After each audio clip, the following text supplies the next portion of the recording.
J'ai eu la chance de recevoir il y a quelques mois de la part de la marque française Sroka la toute dernière Wing V4 Elite. Bruno Sroka a gardé tout ce qu'il y avait de bien sur la V4 en corrigeant des choses et en améliorant d'autres. L'objectif, sortir la meilleure Wing du marché. Alors, est-ce que c'est le cas? C'est ce qu'on va tenter de savoir à travers cette vidéo. C'est pourquoi je te propose de voir ensemble aujourd'hui son unboxing, sa mise en forme.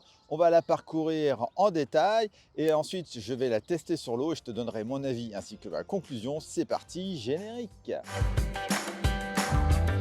Avant toute chose, sache que toutes mes vidéos sont chapitrées. Et ouais, dans ton petit player ci-dessous et dans la description, tu as la liste de tous les chapitres qui te permet de passer justement d'un chapitre à l'autre et d'accéder plus facilement à une information que tu recherches. Si tu trouves ça intéressant, n'hésite pas à liker. Pour qui est destinée cette Wing V4 Sroka Company? C'est une wing de free race, de freestyle et de freeride. Bref, c'est un peu une wing à tout faire. Elle conviendra aussi bien aux débutants qu'aux experts, aussi aux plus confirmés. C'est ce qui fait qu'on a une wing ultra polyvalente. Et maintenant, on va voir les principales caractéristiques de cette voile Elite Sroka Company V4. La wing se décline en plusieurs tailles, de 3,4 m² jusqu'à 6 m², avec bien évidemment plein de tailles intermédiaires, pour un prix à partir de 1029 € jusqu'à 1179 €. On est donc chez une wing haut de gamme, c'est la plus haut de gamme de chez Sroka Company, mais on est loin quand même de certaines wings qui sont à plus de 2000 €. Tu n'as qu'un choix de couleurs, c'est des couleurs relativement vives et bien visibles sur l'eau. Je trouve ça vraiment mieux que les précédentes et en termes de sécurité, c'est vraiment un plus et c'est pas négligeable. Niveau poids, alors moi j'ai la 5,5 m², je l'ai pesée sur ma balance et elle fait 3,17 kg. C'est 300 grammes de moins, avec les poignées rigides, hein, je précise, c'est 300 grammes de moins que la V4. Donc c'est quand même cool d'avoir une voile plus performante et plus légère. C'est surtout dû aux poignées rigides et aux fenêtres en PVC. Et enfin, tu peux la retrouver chez un revendeur Sroka Company dans un surf shop à côté de chez toi ou bien directement sur le site srokacompany.com.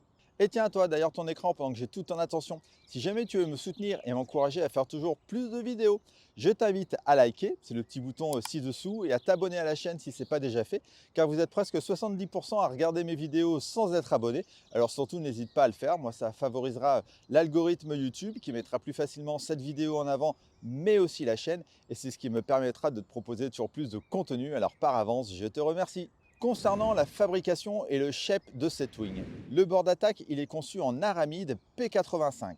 Le but, avoir une rigidité renforcée puisque cette wing tu peux la gonfler jusqu'à 9 PSI, hein, c'est énorme. C'est le même bord d'attaque que la V4, mais elle est 15% moins épaisse. C'est ce qui réduit la traînée et augmente la vitesse en fonction de ton foil, bien évidemment. La late centrale aussi est en aramide, toujours pour gagner en pression et en réduisant le diamètre des boudins.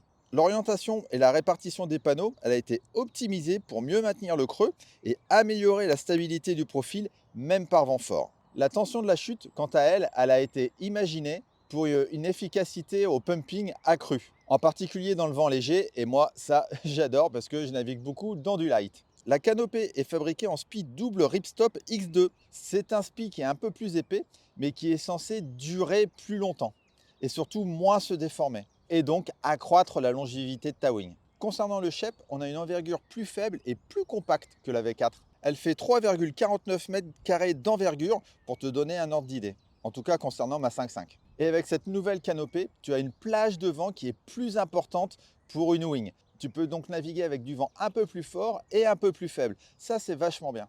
Maintenant, unboxing. La voile est livrée avec son sac de transport, avec devant le logo et le nom du modèle. Sur le côté gauche, tu as une ouverture pour laisser respirer et sécher ta wing, ainsi qu'un élastique de serrage. À l'arrière, tu as de très bonnes sangles de portage rembourrées, ainsi qu'une poignée de portage et un range étiquette avec la taille de la voile. Par contre, tu n'as pas de poche à l'intérieur du sac, ça c'est un petit peu dommage. Tu n'as pas d'évacuation non plus sous le sac pour laisser couler l'eau quand tu la arranges et qu'elle est toute mouillée. La wing est vendue avec un kit de réparation, avec un patch autocollant, un adaptateur de pompe, une clé de serrage et un leash. Et ouais, on a une wing vendue avec son leash et ça c'est vachement bien aussi. Pour ouvrir le sac, tu as une grande fermeture zippée avec à l'intérieur la wing. Tu l'auras compris, on a donc un très bon sac de transport. Il est temps de gonfler cette Wing V4 Sroka Elite. Cette dernière possède deux valves de gonflage et ce sont les mêmes valves que tu peux retrouver sur une planche de stand-up paddle ou sur une planche de wing gonflable. Quand même pratique, non? Cette dernière permet une meilleure précision au niveau du gonflage et une gestion de la pression plus efficace, ainsi qu'une meilleure étanchéité. N'oublie pas de mettre le bitonio jaune du milieu en position haute et pas en position basse pour gonfler. On commence par le bord d'attaque et ensuite la latte centrale. Tu mets l'adaptateur sur ta pompe de wing et tu peux commencer à gonfler jusqu'à 9 PSI pour la 5,5 m² versus 7 avec la V4 classique. Petite astuce, avant de gonfler ta wing, n'hésite pas à la tapoter un petit peu, surtout au début, histoire de bien mettre le blender à l'intérieur. Ça pourra éviter certains pincements et désagréments. Une fois la bonne pression, il ne te reste plus qu'à enlever l'embout de pompe, fermer le capuchon et gonfler la latte centrale. Ensuite, tu peux mettre ton leash. Le leash, justement, c'est un leash avec une poignée anti-arrachage et un émerillon. C'est le genre de leash classique, mais c'est ce qui se fait de mieux actuellement. Il s'installe facilement sur la tâche de leash à l'avant du bord d'attaque. Tu passes la boucle du leash dans la boucle de la wing et tu passes le leash dans sa propre boucle. Rien de plus simple. Voilà, la wing est prête à aller naviguer. Maintenant, regardons cette Wing V4 Sroka plus en détail. Je commence par la grosse poignée de Freefly. Elle est de taille standard et elle possède de gros renforts tout autour. Tu n'as pas de néoprène à ce niveau-là, car la poignée elle est suffisamment déportée pour dire que quand tu l'as en main, tes doigts ne frottent pas la wing. Voilà, il faut le savoir. Juste au-dessus, tu as l'attache de leash qu'on a vu tout à l'heure. Parlons des renforts. Tu en as sur les oreilles, à l'arrière de la latte centrale et sur quelques coutures de différentes sections de segments du bord d'attaque. Elles sont rouges, tu ne peux pas les louper. À l'arrière, tu as 3 lattes de chaque côté qui sont très bien optimisées et qui ont un renfort supplémentaire. Versus la version précédente, c'est des petites tiges et pas des petites plaques. Le but, tendre encore plus ta wing et éviter l'effet de claquement que tu peux avoir dans le vent fort par exemple. Tu as également 8 grandes fenêtres très bien placées en PVC. Elles sont rigides et ne se déforment pas par temps fort ou chaud. Elles sont très bien placées et pour une fois, je vois très bien ce qui se passe de l'autre côté de ma wing en navigation. C'est vraiment un vrai plus pour la sécurité. Par contre, forcément, eh oui, c'est là, tu ajoutes un petit peu de poids à ta wing. On ne peut pas tout avoir. Je continue sur les poignées et là, on a deux grandes poignées rigides. Celle de derrière, elle fait 40 cm de long et celle de devant fait 50 cm. Elle possède de bons grands renforts tout autour. La poignée de devant est déportée pour avoir plus de contrôle, par exemple en surf ou quand tu la manipules. Pour plus de confort, elles sont recouvertes d'une matière très douce et elles sont rondes et pas ovales. Elles sont également très bien disposées sur la latte centrale, ni trop à l'avant, ni trop à l'arrière, mais ça, je t'en reparle un petit peu plus loin dans mon test. Et surtout, tu as des petites chaussettes aux angles pour absorber les chocs avec ta planche ou autre. J'adore ce petit accessoire en plus. Toutes les wings qui ont des poignées rigides, pour moi, devraient avoir ce type de petites chaussettes en néoprène. Sache que cette wing est aussi compatible avec un boom carbone qui se vend, je crois, autour des 140 €. Maintenant, tu veux savoir ce que j'en pense? Pour rappel, je fais 1,80 m pour 80 kg, voire 82 kg en ce moment. J'ai navigué principalement sur lac, comme là, ici, par exemple, à Saint-Quentin en Yvelines, mais aussi un petit peu en mer, à l'île d'Oléron. Pour commencer, au pumping, tu as une voile hyper tendue et j'adore ça. On remarque tout de suite sa rigidité. C'est vraiment l'inverse de certaines voiles molles, sans pour autant être aussi rigide qu'une Délab par exemple. En plage basse, tu décolles très vite car la voile, elle te donne très vite de la puissance. Pour te donner une idée, la dernière fois que j'ai navigué, j'étais le seul à voler avec ma 5,5 m², avec le foil en 1350 et le mât en carbone avec ma planche effilée et il y avait 8 nœuds. Pourtant j'ai pris du poids, mais bon, je suis pas mauvais en light, au pumping et autres, mais quand même, c'est vraiment super d'avoir une wing avec autant de puissance en 5,5 m². Et quand le vent est monté jusqu'à 20 nœuds, alors oui, j'étais un petit peu à l'arrache, mais j'étais pas complètement à la rue. Je me suis pas senti en insécurité avec cette wing, elle encaissait vraiment bien les rafales. Et ça, c'est grâce aux extrémités plus fines de la voile. C'est grâce à son chep.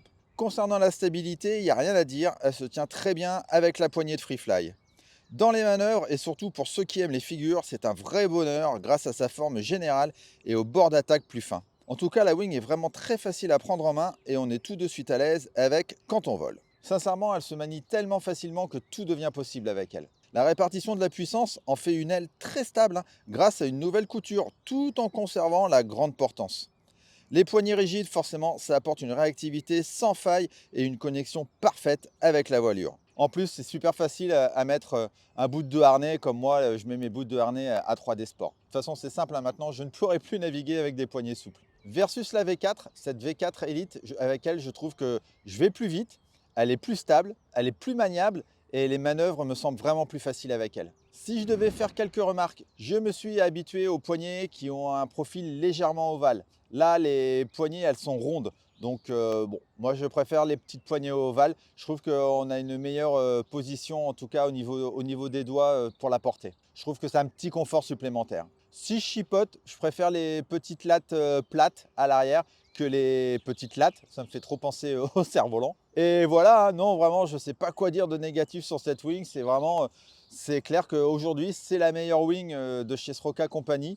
J'ai eu énormément de plaisir à naviguer avec et voilà, tu vois, j'ai vraiment pas de remarques négatives à dire sur cette wing, elle est vraiment nickel. Oui, oui, je peux redire aussi un petit peu le poids. Je pense qu'on gagnerait du poids s'il n'y avait pas les fenêtres. Mais ça, les fenêtres, mettre des fenêtres, pas mettre des fenêtres, c'est un grand débat. Il faudrait presque avoir des wings avec, enfin des modèles de wings avec et sans fenêtres.